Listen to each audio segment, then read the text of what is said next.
How are you doing, Michael? Great, I'm great. Now, is this your first time coming to Jakarta? I've been here before, but I'm happy to be here now. All right then. So it's your turn now. Please do enjoy the show and give us as many insights as possible. I'll come back later after around 55 or 60 minutes for the Q&A session. Perfect, perfect. Assalamu alaikum. I want you to think about yourself as a leader now and compare that to yourself as a leader 5 or 10 years ago, when you were earlier on in your career. What's different? Chances are you'll say, oh, well, over that 5 or 10 years, I'm more confident. I'm more patient. I'm a bit wiser. Well, it's really important to look at this difference, because what that tells you is leadership is learnable. This whole thing about a born leader simply isn't true. Sure, people are born with a little more charisma or maybe a bit better speaking in front of crowds, but as far as leadership goes, it's a skill and a talent, just like anything else out there. So I want you to keep this in mind as we go through this presentation, that leadership is available to everybody. Now, if you take yourself as a leader now, and you fast forward to where you want to go in 5 or 10 years, whether that's a manager level, director level, VP, CXO, or whatever that is, what are some of the talents and skills that you're going to have? You're probably going to feel more comfortable in yourself. You're going to have that executive presence, that strong executive presence. You're going to be able to walk into a board meeting and not just know that you belong, but really thrive in there. Now, I know you're thinking that's 5 or 10 years off, but what if we could accelerate that? What if you could learn these things much faster so it doesn't take you this 5 or 10 years to get there? How much would that be worth to you?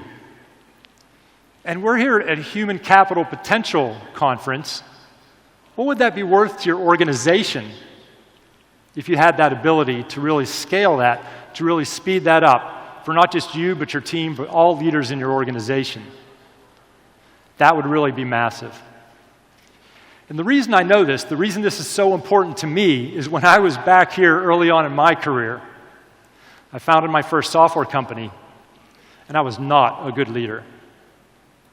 We had some success, absolutely, but I was not ready for it, and I felt like a fraud. I was plagued with self-doubt. And this lack of leadership was holding me back personally and holding my companies back as well. And I realized to get where I wanted to get to, both personally and professionally, I had to figure this leadership thing out. And that's really where I went on a quest to learn this. And something must have took. I got some unique education, and I'm going to tell you about my story in a couple of minutes. But when I started applying what I learned, especially around psychology and neuroscience, that's when we really took off. My company was on the Inc. 5000 list of fastest growing companies. We won the #1 best place to work. And I won Social Entrepreneur of the Year. That was externally. But internally, I was finally having fun as a leader for the first time ever. I was watching my employees grow as people and really mature themselves and gain that inner confidence. We were giving great value to our customers. And we were giving back to the community, which I think we all want to do. We just don't know how to do it. And what I'm talking about, all these things like maturity, confidence, and things, they're all mindset shifts. They're all about how our brain works and how our other people's brain works, and that's what I really enjoy doing, because that's the changes that really drove my success. And what I'm going to do now, and what I do now is I teach this to some of the top performers in the world. Uber, Salesforce, Microsoft all bring me in to level up their leaders. PwC has me work with their scale-up founders. Stanford University has brought me in to work with their startup ecosystem. And I'm going to share the 5 mindset shifts that you need to make and your teams need to make to really step in to their own leadership, their own powerful, authentic leadership. And it won't take you 5 or 10 years. We'll get you there a lot quicker than that. Does that sound good? All right, good. I'm happy to be here. But before I go into some of that content, I really wanted to give you an idea of who I was. So I'm going to tell you my story. I'm an American, and I live in the UK now. I married a lovely British woman a little while ago, a Devon woman. And so I live in the UK, but I was born in the US. I was born in Pittsburgh, Pennsylvania. Does anybody know where Pittsburgh is? No, I don't. I normally get a no, maybe one or two hands. But does everybody know where Liverpool is? All you Premier League fans, everybody knows where Liverpool is. Great. Well, I tell the British people, Pittsburgh in the United States is like the Liverpool of the States. It's a bit blue collar, it rains all the time, and we got a really good football team. But then I tell them it's American football, it's the real football, and they don't find that as funny. They don't find that as funny. But that's where I grew up. It's a blue collar town, and I really enjoyed growing up there. And I was a real nerd growing up. I mean, my dad bought me, when I was 14 years old, my dad bought me an Apple II clone. I taught myself how to program in my basement when I was a teenager. And that was really good. And then when I got past university, I got a job with an engineering software company in their IT department. And I was like the lowest level person on their IT department. And if you've ever been at your desk and your printer breaks and you call down to IT and they send this young kid down to like crawl under your desk to see if all the printer cables are attached correctly, that was me. I was the guy they sent up back then. But at 6'8" or 2.03 meters, me under a desk is a scary situation. Scary situation. So, but that was okay. It was a great way to get my feet wet, but I didn't really enjoy that so much. But I had a cousin out in California, and I was talking to him, and I'm 22, 23 years old, and he goes, hey, Mike, what's happening out there in Pittsburgh? I'm like, well, I got this job I don't like that well, and I'm just hanging out. And he said, well, if you're hanging out and don't have a job you like that well, why don't you do that in California? And I'm like, there's a lot of logic to that, so I packed my stuff up, moved out to California, got a job in computer software. That was really good, and the company I was with got acquired, so they sent me to the UK and then Denmark, and then later I worked in Singapore for a while. And I got a lot of corporate experience in enterprise software, so if people know SAP and Microsoft Dynamics, that's where I came from. And that was really good because I learned a lot about business. I had some good mentors around the business side. And then I moved back to California and I founded my first software company. There was a gap in the marketplace. I'm in my mid-30s, and I start this company out of, we say, the back of my car. And next thing you know, fast forward a year or two, and we're having this massive success. I have to deal with leases, I have to deal with attorneys, I have to deal with insurance people, I have to deal with bankers, I have payroll and hundreds of thousands, millions of dollars a month, none of which I was prepared for. We were so successful, I was on the front page of the newspaper. And from the outside, everything looked great. People would come to me and they'd say, hey, Michael, you're young, you have this really successful company, you must be really happy with yourself. But I wasn't. I wasn't at all. Because my big secret, my dark secret at that time was I felt like a massive fraud. I had no idea what I was doing. I was winging it. And I was plagued with self-doubt. And I was so afraid. My greatest fear back then, my greatest fear was that somebody was going to find out that I didn't know what I was doing. And this facade I was putting up was going to be broken. And it was all going to come crumbling down. And I realized that I had to make some changes. I had to figure out this leadership thing. And I have a whole dramatic story about I had problems with my marriage. I was going through a lot of personal issues. I had a business partner that we got into an argument and he assaulted me, and then we had armed guards and restraining orders and a lawsuit. But we don't got time for that long, dramatic story, so you're going to have to wait for the Netflix special. Or you can look at it on YouTube. It's all on YouTube anyway. But it really caused me to look at myself and say, what's going on in my life? I don't understand this because, I'm smart, I'm working hard, I care, but I'm failing. It's like I'm failing myself and I'm failing my team. Because at one point, my leadership was really stagnating the team. And some people that I really know well quit. We lost a big client. And I really knew that I had to figure out this leadership thing. And I figured, you know what? I'm a programmer. I like to see at heart. I like to know what makes people tick. I like to know what makes things work. So I said, you know what? Why don't I figure out what makes me tick? And why don't I figure out what makes other people tick? And what I did is I earned a master's in psychology. I mean, what better way to figure out how the brain works? And later on, I got a neuroscience certificate. And I really understood a lot about myself during that process. And when I started applying psychology to my company really took off. We were, I mentioned some of the accolades we had. It's because I was applying psychology to other people, but mostly myself, because I realized how I was showing up as a leader. And that was so exciting, and that really drove me for a lot of years. But what I've done over the last 10 years is I've sold my software companies because I realized there's a thirst for this. Where else do you know when you're experiencing imposter syndrome, or you're not gaining the respect of your team, or you feel out of place in high-level meetings? What book do you read to help you with that? To me, there wasn't any, and that's really what I needed to do through coaches, through the psychology, through the neuroscience, and through training. And that's really what I teach now. I teach leadership mindset, because your team is waiting for you to step into it. People want to be led, but you have to be the leader that they want to follow. And that's really what we're going to talk about, is the mindset shifts you have to make to really get there. Now, there's a thing called a Peter Principle. Anybody ever hear of the Peter Principle? It says, people get promoted to their level of incompetence. So if we have an employee there, we keep promoting them until they don't do good, then they don't get promoted anymore. Well, I do agree that's what happens, but I don't believe it's because they're incompetent. What we do is we promote people because they're a good doer. And then we get them into a management and leadership role, and then they stagnate. They don't have the tools or the skills. I was talking to a pharmaceutical company.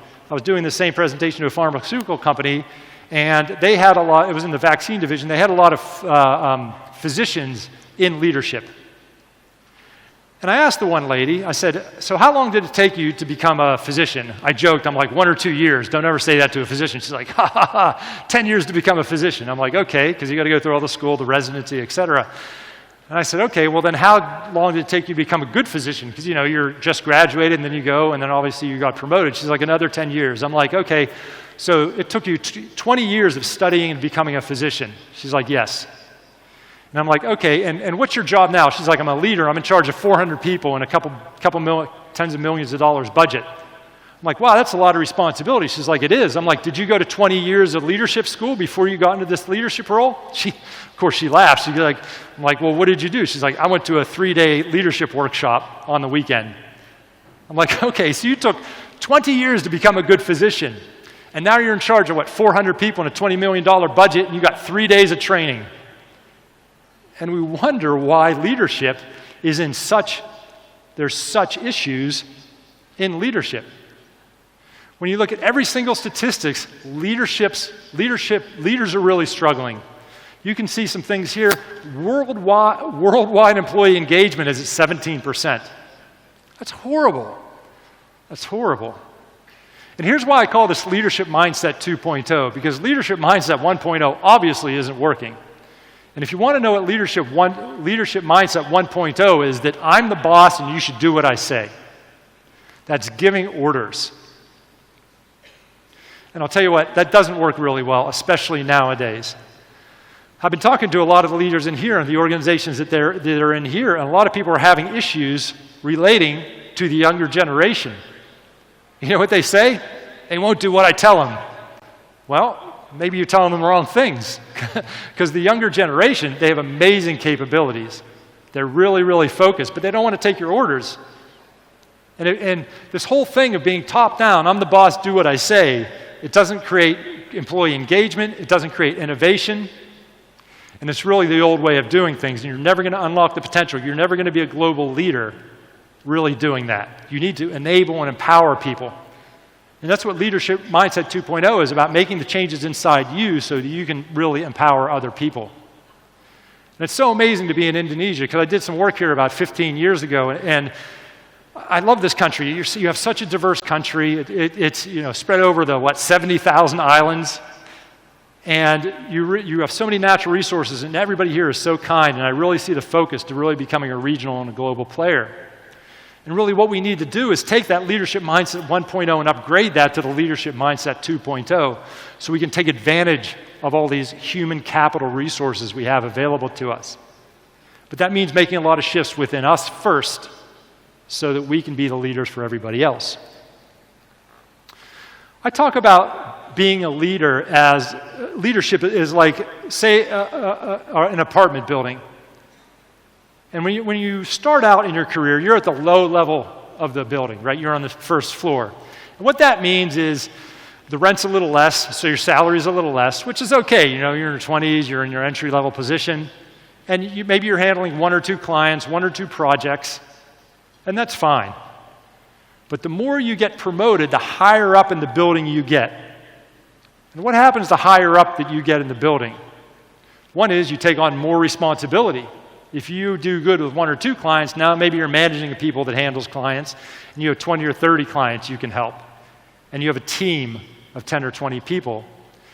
The rent is higher, so you get more salary, so you get more back from yourself. But also, you're higher up strategically, so you can see more things. So it's like, but the thing is, with leadership, every time you move up, you have to reskill yourself.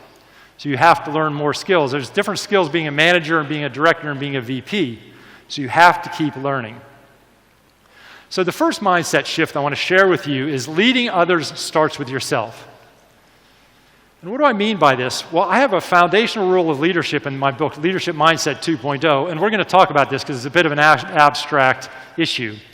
But your leadership is a reflection of your relationship with yourself. Now, what this means is, when I talk about the relationship with yourself, this is a psychological thing called a projection. If deep, deep down, you don't trust yourself, maybe deep down you're trying to do what it is, but you really don't trust yourself, people are going to say, oh, I like Mike, but there's something I just don't trust about him. And what I realized before I went through all this change, I was really insecure, and I wanted to be liked, and I wanted to be accepted, and I wanted to be respected. So I spent so much time trying to be the person I thought other people wanted me to be. First of all, that took a lot of energy. That took a lot of energy trying to be that person. And second, it wasn't authentic. I didn't connect with people because I was trying to be somebody else. So to be a great leader, what you need to do is you need to know, like, and trust yourself. So that's what I did. I got to know I didn't know who I was back then. I got to know truly who I was and like who that person is. It's not about being perfect. It's actually about accepting yourself with all your good and your bad and putting it out there for people to see and trusting. When I talk about leadership and I talk about mindset, if we look at this, if over here is insecurity and over here is arrogance, both of these are born out of insecurity. Over here is shyness, and over here is arrogance. Both of these are born out of insecurity. People that are shy don't let themselves be seen because they don't trust themselves. People that are arrogant, what they do is they go on the attack because they don't want you to see who they truly are. So arrogance is a defense mechanism as well. But in the center here is this beautiful place called confidence. And really, think about a leader that you really respect. Maybe it's in sports, maybe it's in business, maybe it's in politics, whatever it is, that person has a confidence about them. And when I talk about confidence, it's not about having all the answers. Nobody expects you as a leader to have all the answers. But what it is having the confidence and the faith that you and your team are going to get there, get to the next place. People buy into confidence. And you really need that true inner confidence. And the confidence is no matter what comes up, that you're going to be able to handle as a leader. Because when people get into leadership, they say one of the hardest things is there's no flow chart for leadership. You know, before when I was a marketing person or a finance person, I knew what my to-do list is. Now that I'm in leadership, it changes all the time. And so what you need is that trust that no matter what comes up, you got it covered and your team's got it covered. And that's what people are attracted to, is that authentic confidence.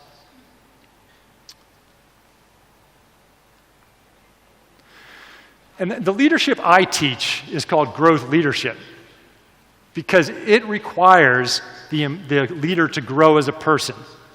And what it does is as you grow as a person, you grow your team as people, and then you achieve success. Because if you look here, on the horizontal line, I have what's called the goal line. And as you move to this side on the goal line, that means like you're making more money, you have a nicer car, you have more salary, you're moving ahead as far as material goals. But also, growth leadership moves you up on the learning line. And that means you become what we call more conscious, more aware of yourself, more emotional intelligence. You become calmer, you become more patient, you can relate to people more. Because the thing is, as you move over on the goal line, you're tested more on the learning line. There's a potential for maybe getting more greedy. There's the potential for all this responsibility to creating bad habits. So what this really is, but it's also an opportunity to grow. Because the more people you lead, the more responsibility you take on, that's just an opportunity for you to step up with that relationship with yourself. And it's not easy. It requires you to look inside and be honest. But that's really where the growth occurs. And on this growth leadership path, this is when I take people through this, leaders through this, there's the 4 steps. So you release and reset what's been holding you back, you rewire yourself, and then we focus on leading others and strategy and influence. Now what's important to this is half of this is about the leader themselves before you even get into leading others. Because this is about how you show up, and we'll get more into this. And then it's about leading others, but also, that there's a lot out there about having a strategy. And I'm sure a lot of people teach that much better than I do. But what I'm talking about strategy from a mindset standpoint is that's always keeping the strategy in your head, making sure that every single decision you make, whether it's a big decision or a small decision, rolls up to that strategy. It's about having a strategic mindset, which we need to mirror with the strategy that our company or our division or our team has. But the one thing I want to say about release and reset, which is to me the most important thing, is you got promoted because you're a good doer, but you have to let go of some of these old habits. For example, say you're a salesperson, and for the last 10 years, I'm a salesperson. Every time I close a sale a couple times a week, they're like, good job, Mike, good job, Mike. And I really like that good job. I really like that pat on my back. And then what happens is, and that's a dopamine hit right there, sort of like when you get a like on your Facebook post, a little heart on your Instagram post. But then what happens is I get promoted to in charge of a bunch of salespeople, and I'm not getting that little attaboy Mike all the time. But what happens is I crave that. So next time that somebody's about to close a deal, instead of empowering my salesperson to close the deal, I jump into the last minute, I close it, so I look like the Superman. And I get that attaboy Mike, even though you're the sales manager, you're still the closer, you're still the one that's doing well. But that's horrible for your team. That's about your ego. That's about you making it about you instead of empowering your team. So you have to release a lot of these things that made you successful to really step into leadership. The second mindset shift is to embrace your role as a leader. How many times have you ever met anybody at like a networking event and you said, hi, how are you doing? I'm Mike, I'm a speaker or whatever, and they say, what do you do? And they're like, hi, I'm a leader. It would be really awkward, wouldn't it? But why? Why is being a leader so awkward to embrace? Because look, if you run a company, if you're the owner of a company, if you run a division, if you run a team, literally, your job is a leader. That's your role, that's your job title, that's your description, but it seems so weird to call ourselves a leader. I'm coaching this great technical, this great business owner from Germany, Adrian, and he's in his late 30s and he's been running a company for about 5 or 6 years. And I was working with him one-on-one for a year and a half before he admitted to me that he's finally internally calling himself a leader. We have this resistance. If you're a marketing I meet so many people that are marketing people, and then they get to be VP of marketing, and they're like, well, I'm a VP, but I'm really a marketing person at heart. Well, quit being a marketing person at heart, because we need you to be a leader. We need you to inspire your team. We need you to hold people accountable. We need you to have a vision. So you got to let go of this old marketing stuff, because you're good at marketing. You're good enough at marketing. We need you to step up, have a vision, and have a purpose. So that's really what you got to do, and that's why I talk about the release and reset. It's because you got to leave that old identity behind, because our identities can really hold us back. All right, now let's get into more of our wiring, and I'm going to break the consciousness down into two different areas, the ego and the authentic self. So your authentic self is when you feel safe, you are in your authentic self. Whenever you feel that there's no danger to you, you're in your authentic self. And that means you're calm, you're peaceful, you're connected, you're likable, you're in the place you want to be, you're creative. But when your body perceives that there is a threat, there's a little guy inside your brain called the amygdala. And what it does is when it perceives there's a threat, it sends a signal to the HPA axis, the hypothalamus, pituitary, adrenal axes, and it sends chemicals into your bloodstream, like cortisol and adrenaline, and you get in what they call fight, flight, or freeze. You get ready to protect yourself. So you move into your ego. And you'll know this, so moving in your ego is a chemical reaction. You'll know this because if you're ever on the road, and I know Jakarta is a good place for this because I've been driving in Jakarta before, I've been riding in Jakarta before, and you're in a car and you think that you're about to get cut off and you think you're about to wreck, and you're like, whoa, and then a second later you know you're safe, but you're still shaking, right? Because you have chemicals in your body, and that's okay. And we're programmed to protect ourselves. Because for the last 20,000 years, up until about 200 years ago, we had to protect ourselves against tribes and man-eating dinosaurs and everything else. So we're meant to do that. The problem is our body doesn't know if we need to protect ourselves from that man-eating dinosaur, or we're in a high-level meeting and the CEO asks me a question I'm not ready for. Boom, it's the same thing that our body shifts into the ego. And when I ask people, what are some poor leadership traits? Here's what I normally get: micromanaging, blaming others, yelling, taking all the good stuff for themselves. Do you see how that is all poor?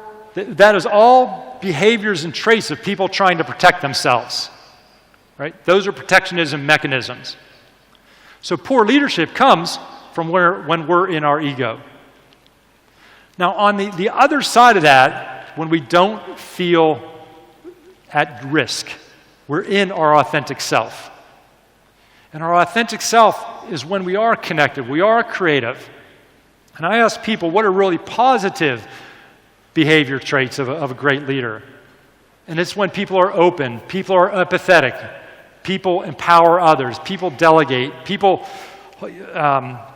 all these different types of things. And see how those are behaviors of a leader that feels safe and is creating safety for everybody else. So the simplest thing you could ever do as a leader, this is the simplest life hack I will ever give you may ever get in your life, is anytime you're going into a situation, maybe you're going into a phone call or a meeting, just ask yourself, am I in my ego or my authentic self right now? Because you can never be in both. You can be further in the ego, you can be further in the authentic self, you can be neutral, but you can never be anywhere both at the same time. And if you're going in, and maybe what it is, it's like, hey, I'm going to this meeting, am I in my ego or my authentic self? And I can tell, there's maybe this person that intimidates me a little bit. Okay, so I feel a bit defensive already. Okay, and oftentimes, just by reflecting on that, you'll at least move yourself to neutral, but then you can say, well, hey, if I know that I'm safe, what would I be like in my authentic self? Can I move myself to my authentic self? And that's really where you show up and you're at the best in the meeting. And just the same, so everything I teach you is we work on yourself first, then we work on other people. When you go into a meeting, and you're having a meeting with somebody, you can tell they're in their ego, it's never going to be a productive meeting. You can tell by their body language, you can tell by the answers that they're trying to protect themselves. Their only goal is to get through that meeting safe. So as a great thing, what you want to do as an empowering leader, you find when people are in their egos, and you help them move into the authentic self. And that could mean, maybe you have this great young employee, and she's been doing a great job. So you invite her to this customer meeting, and she comes along to the customer meeting, and she's normally really happy, she adds a lot. But in this meeting, you can tell by her body language, she's a bit closed. They ask her a question or two, she just answers with a yes or a no. What's happening? She's intimidated, right? Which is understandable. She just got leveled up. but she's in her ego because she's not feeling comfortable yet. So as a great leader, you spend a little bit of time. You say, hey, you're really smart. I know I can believe in you, and you help her gain that confidence. And I'll tell you what, talk about accelerating her growth, accelerating her career. That giving people confidence and giving that trust and being that mentor and the support person is the best single thing you can do for them as an employee and them as a person. And they will follow you and they will respect you as a leader. That's really where this great leadership comes from. So shifting from your ego into your authentic self. Now, I have one or two fun questions, stories about myself and ego and authentic self, and because I always like to tell you how I had to learn this stuff too. But I went to, a bunch of years ago, I went to a networking event. So we've all been to networking events before. And so what I did, I drove up to this networking event, and I parked, and I walked in. And this is just a place for business people to meet other business people. And as I walked in, there was 3 people standing in a semicircle. And I could tell by their body language they didn't know each other. So I'm like, hey, this is a great place to go introduce myself to people, right? So I'm walking up to them, and out of the corner of my eye, I spot the bar. And for some unknown reason, I went and I got myself a drink instead of introducing myself to them. And like 2 minutes later, I'm sitting there on the wall with my soda alone at this networking event thinking, I'm such a loser. Here I am going to a networking event, and I'm standing all alone. I had a fear come up right there. What was that fear of? I had a fear of rejection, which is a little crazy because here I was late 30s, I was successful, and how many times have you ever been to a networking event, you're like, hi, I'm Mike, they're like, hi, I don't like you. It's a bit weird, isn't it? It's a bit like an irrational fear. But here I am, a successful, 30-something-year-old business person, and I had this fear, and it changed my behavior. So these little things, they mess around with us. They really mess around with us. I met this lady, and again, this is a decade ago for coffee, because we could potentially refer each other business back in my software days. And we had a coffee like 20 minutes, half an hour, and then we just talked about what we could do, and then we had a couple follow-ups. And I get back to my office, and literally about an hour later, I get an email from her. And she said this, hey, I know we just met, but I don't like you. I don't want to follow up anymore. I was like, whoa, she doesn't like me. Holy cow.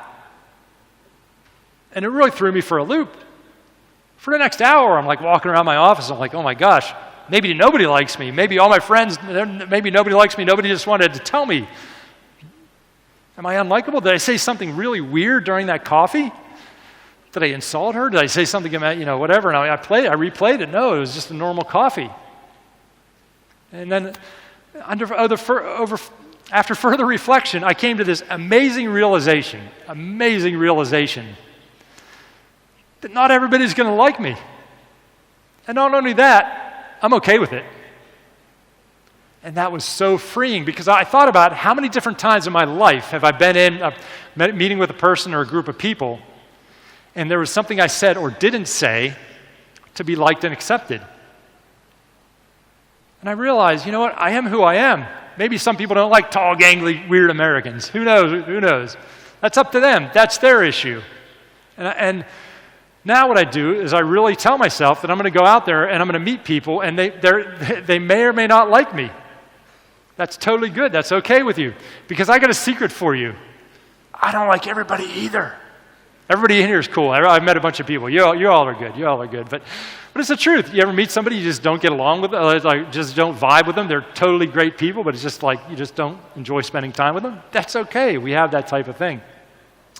Last thing I'll tell you about this, ego and authentic self, is that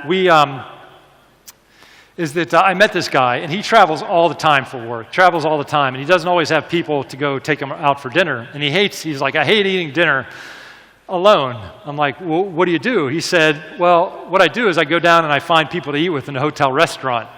I'm like, you do what? He's like, yeah, I go down to the hotel restaurant, I ask people if I can eat with them.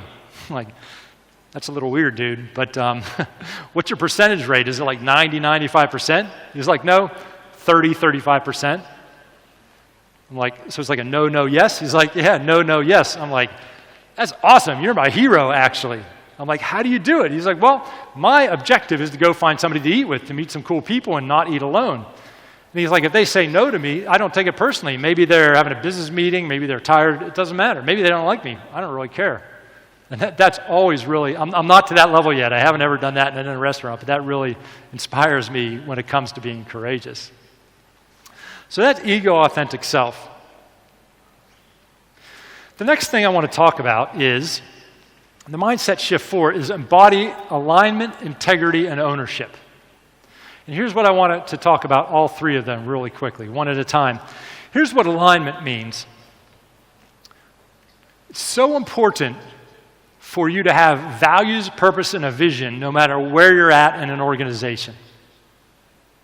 Normally an organization, look, a lot of us aren't the CEOs here. So a lot of us are in the middle. So we're getting a vision and we're getting purpose and we're getting values down from us.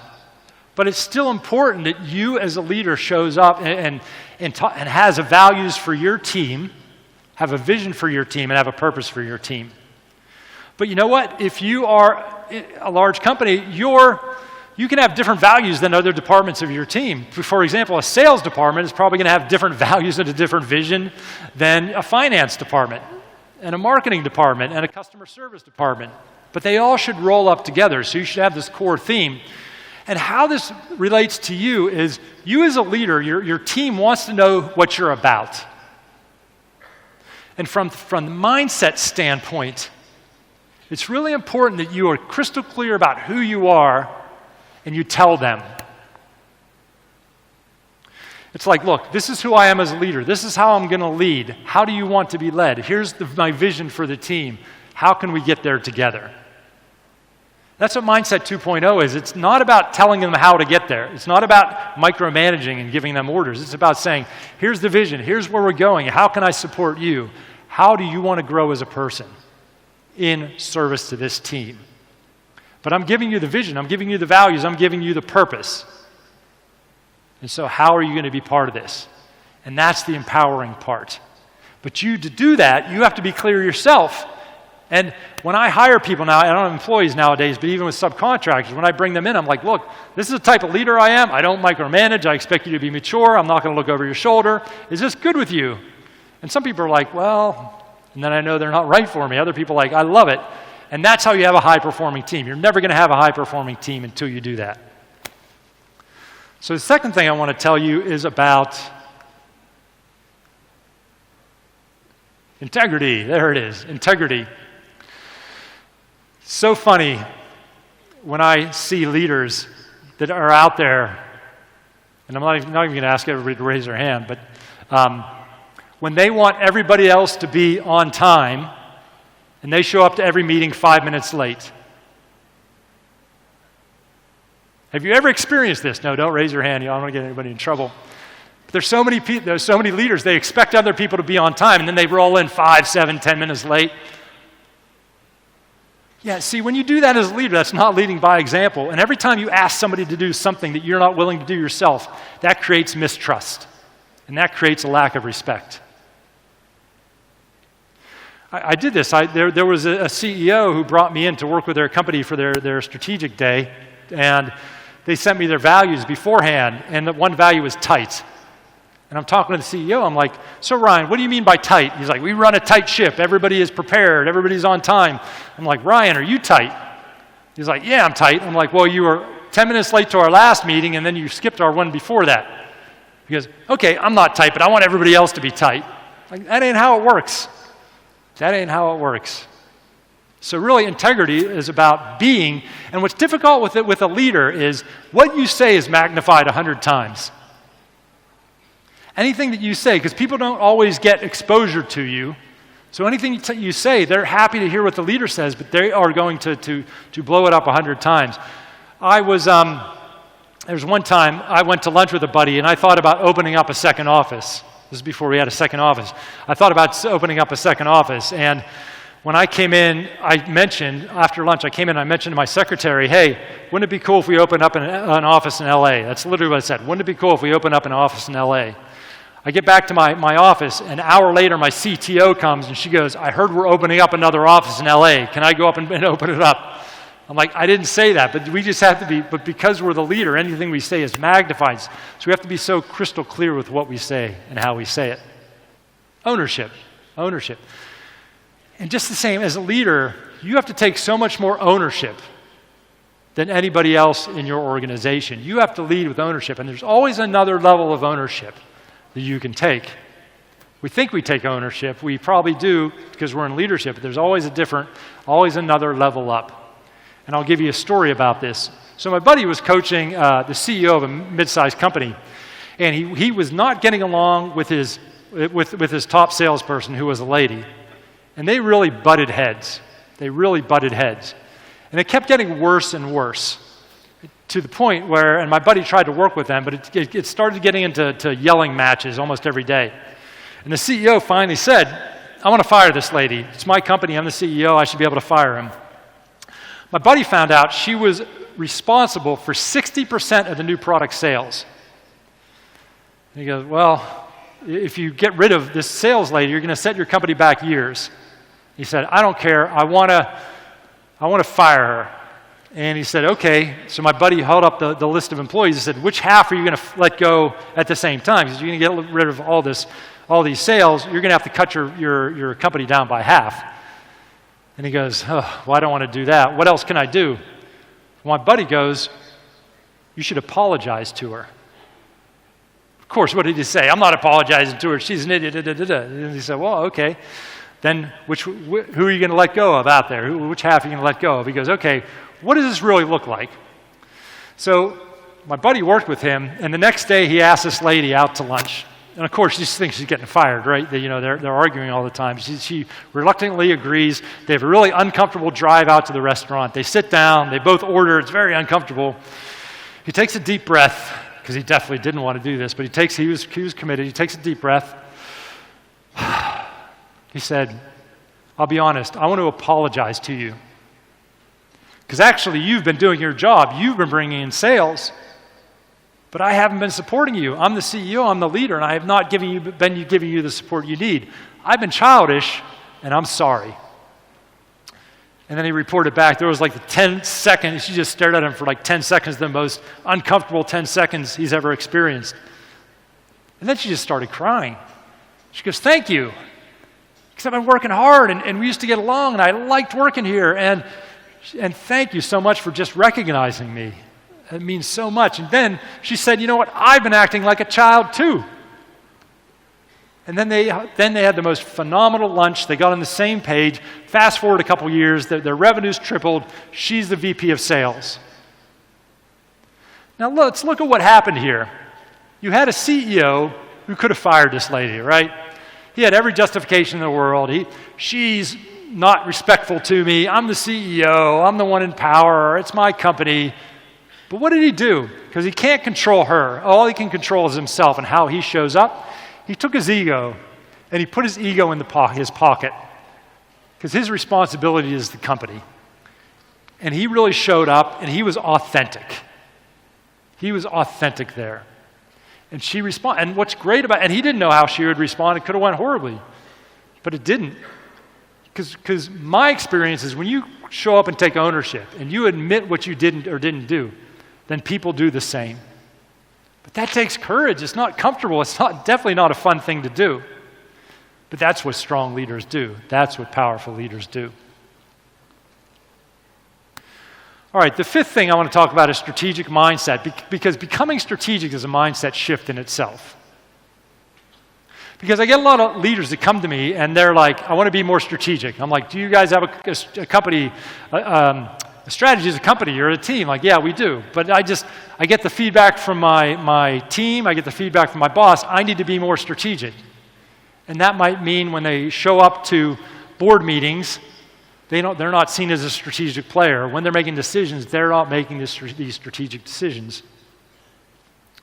So when I talk about becoming strategic, here's the three things that I want to tell you. So being tactical is an addiction. I gave you the experience, the example before of a salesperson who keeps closing deals even though he should be empowering his team to closing deals because he's addicted to the dopamine hit. There's so many people out there, maybe you're in projects, maybe you're a programmer, whatever it is, that they come in and they play Superman or Superwoman every time there's an issue. because they like solving the problems, because you know that's a defined problem. When you're a leader, sometimes you don't get that, hey, that was a good job. You don't get that kind of feedback. So you're going to be drawn back into doing that. And you know, dopamine, that little hit of dopamine you get when people say good job, is an addictive internal chemical. So you're literally being addicted to being tactical. So that's when people have so much difficulty, for example, delegating. They say, I can't delegate, but they're actually keeping themselves in these roles. Second thing is, you need to learn the language of strategy. You need to learn the language of strategy. And what I mean here is if you either want to make it to the board or you make it to the board level, you need to change how you speak. Because I'll tell you what, a CFO, a chief marketing officer, a chief sales officer, a COO, all want to hear different things.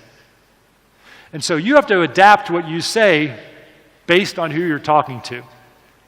And if you don't know what the difference is between a CFO and a COO and what is important to them, go find out. Have a conversation with the CFO who said, hey, you know, I'm getting promoted to management or whatever, and I really want to know how I can really work with you. What's important to you? Whether it's budgeting, risks, etc. Make these relationships. And every time you talk to the CFO, think about how you can put what you're doing into what's important to her. And that's what I mean by you need to learn the language of strategy.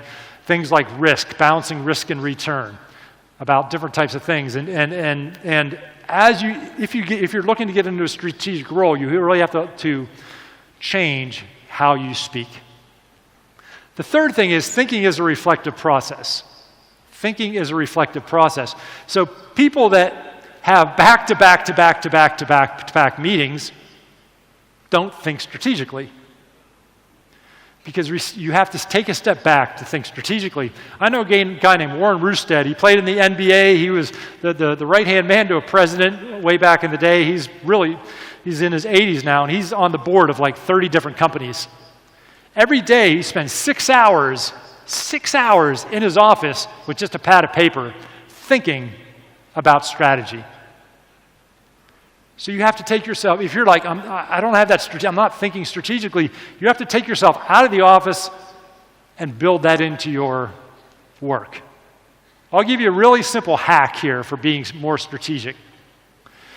And what that is, I call it a power hour. So if you're maybe on lower level management, you do this once a week. If you're higher level, you might want to do this 2 or 3 times a week.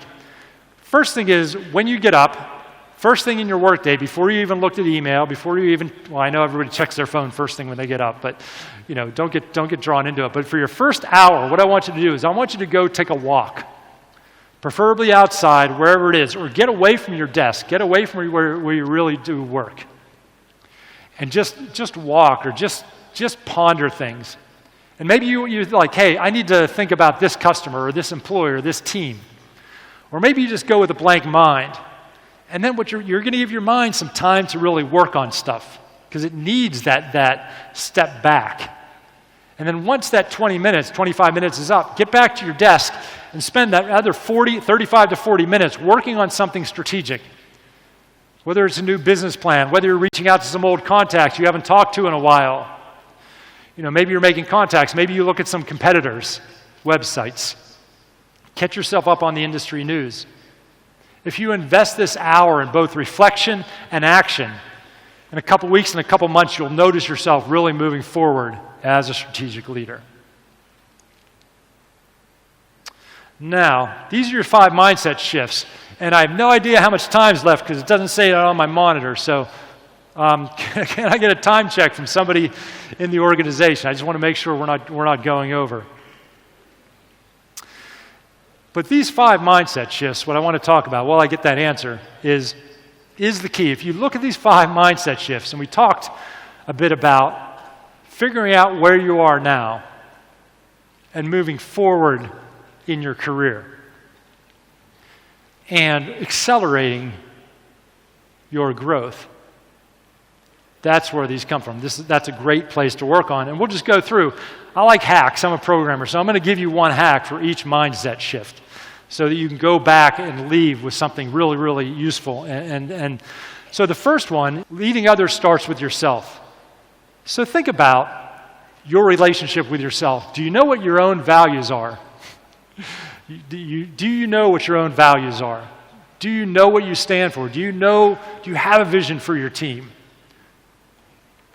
And are you communicating that? And are you standing in that? And you're saying, here's who I am. What happened to me is when I was starting to learn all these things and I was in my company, I had a great coach named Michelle Saul. I said, hey, Michelle, I want to come up with a purpose and a vision for the company. And I want to have my whole executive team help me develop it. She's like, no. What do you mean, no? I want them to be bought into it. She's like, look, you're the owner of the company. They're here because of you. You have to create the purpose and the vision. And then what happens is you tell that, you stand there confidently and you say what that is. And then what they'll do is they'll either choose to be in for that or they won't. And of course they will. I mean, we've been working together for a year. They knew what it was. But it was so important for me as the leader, and this isn't the case in all roles, but oftentimes your team is waiting for you to stand up and be like, this is where we're going as a team. This is what it looks like. This is why we're doing it. And they're like, oh, that's amazing. I want to be part of that. And that's where you get this great engagement. This is where you get people that really love what they do. Every so often, somebody's going to be like, I don't believe in that vision. And that's okay. Then they can find another role where they're going to be happy and you're going to be happy. But until you do that, you're never going to have a high-performing team until you get that clarity. So really start understanding who you are and standing in that, and know, like, and trust yourself. And that's going to get you really far. Embrace yourself as a leader. I want you to start changing your internal mindset to say, you know what, I am a leader. I am a leader. And the back of your mind might say, oh, you're not the best leader in the world. Yeah, we're not saying that. If I say I'm a basketball player, I'm not saying I'm better than Michael Jordan. I'm just saying I'm a basketball player, right? So when you tell yourself you're a leader, and so if you come from finance and marketing, you don't need to read more marketing and finance magazines or books or whatever. You need to start gearing yourself up and skilling yourself up for leadership. This is your new job. This is your new role. So you have to equip yourself with those type of tools and skills and surround yourself by other leaders. That's what you need to do. Third one is move from your ego to your authentic self. And this is a great question for you. When do you move into your ego? And don't tell me you don't move into your ego. We move into our ego like 100 times a day. We all do it.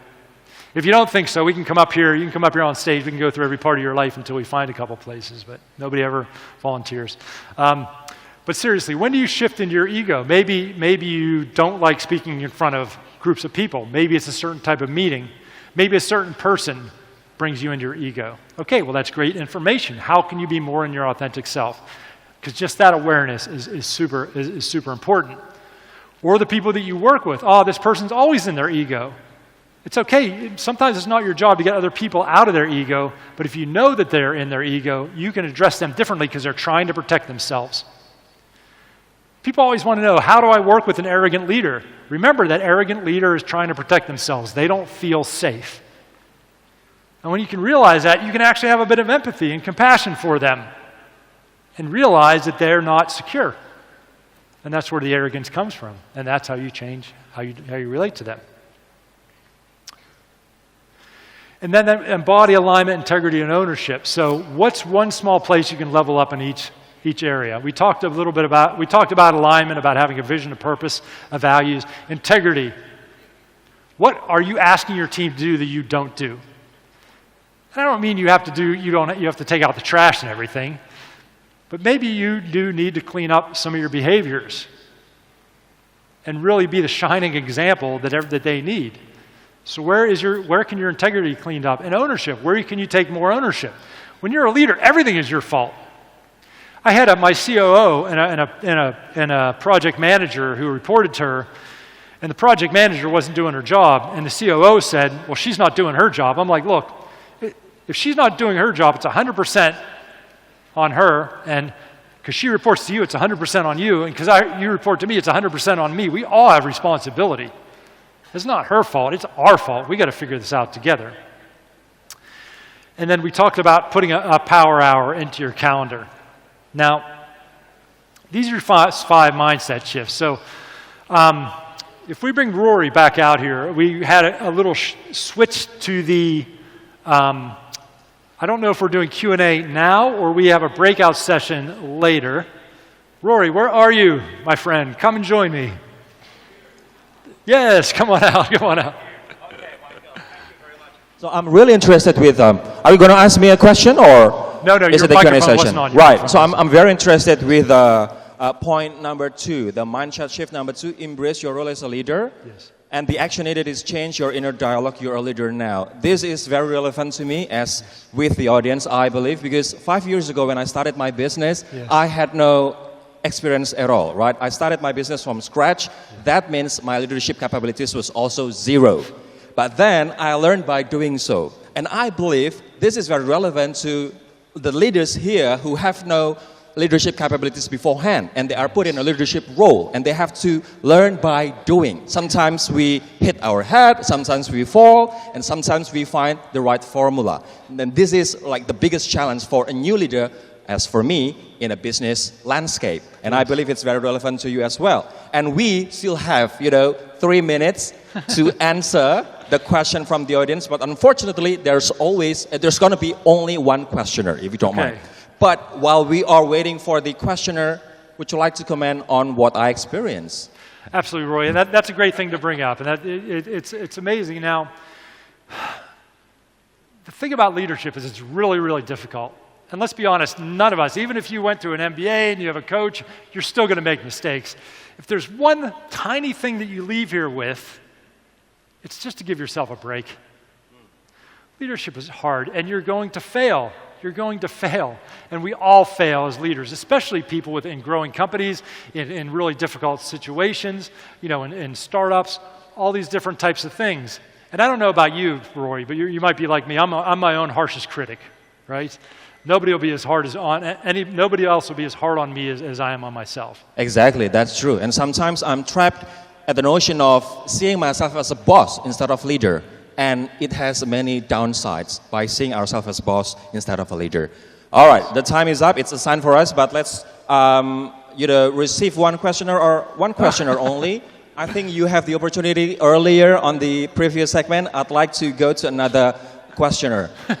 That lady, please. Sorry for that. Well, actually, after this, you can join the concurrent session number 2, where Michael will talk more and give out 5 books for free. So you can ask for her signature as well. Right, please. The audio, guys. Is it on? Okay, thank you. Good afternoon, sir. My name is Ringga from PT Pelabuhan Indonesia. Thank you for the opportunity so I can ask you something. Through this 5 mindset shift, based on your experience, would you mind to share us which is the most challenging part to be start and maintain? Since leadership skill is such another art to be experienced well. Thank you, sir. The most challenging part, I think, going back to the mindset shifts, is you realize you are a leader. You're not a marketing person that happens to be in a leadership position. Now you're a leadership person that happened to be in a marketer. And by making that shift and that commitment to being a leader, because the issue with being a leader is we don't like to commit to it because what if we're not successful? Because normally what we come out of, we can control whether we're successful or not. But because I'm a marketing person, I know that I can deliver this and I can deliver that. But when we get to leadership, it's so difficult from a mindset standpoint because things aren't necessarily in our control. There's only so much we can influence with our team. So it's really to commit to your career as a leader and learning more about leadership, getting coaches, getting mentors, getting a group of leaders that you share with. So to me, the most important, challenging thing is to make that commitment that you're going to be a successful leader. It's a lifelong process then, leadership, that we have to learn every single day. Oke, terima kasih Mbak atas pertanyaannya. Dan juga boleh dong kita beri aplaus yang meriah sekali lagi untuk Michael Anderson. Saya akan mengundang untuk menyerahkan to hand over a token of appreciation to you. We do really appreciate. No, please stay here with me on the stage. We're not done yet. I'd like to invite Ibu Ratna Ningrum, Ketua Pelaksana Indonesia Human Capital Summit 2023, to hand over a token appreciation for Michael. This is our deepest appreciation to you. So thank you very much for sharing your insights, thoughts, and experience to your Indonesian audience.